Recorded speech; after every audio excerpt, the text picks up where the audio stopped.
তো একটা short video নিয়ে চলে এলাম শর্টকাটে। দিয়ে দিলাম তেল,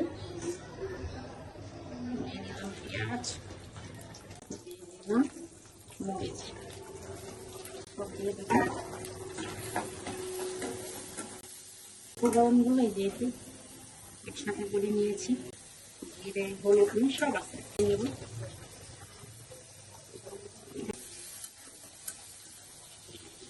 হ্যাঁ, এই তো একসাথে বসিয়ে রাখছিলাম, দিয়ে দিলাম। এটা পাঙ্গাস মাছ মশলা দিয়ে, মাছ আমার খুব পছন্দ, সবগুলো মাছ আমি দিয়ে দিলাম। এখন কিছুক্ষণ মাছটাকে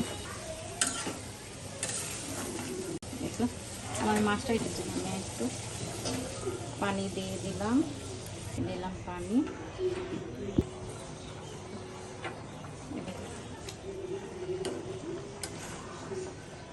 আমি অবশ্যই একটু ঝোলঝোলই রাখবো।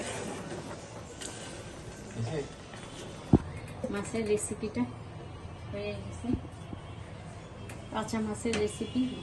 তো এইভাবে আপনারা এভাবে করে খেয়ে দেখতে পারেন, ভালো লাগবে।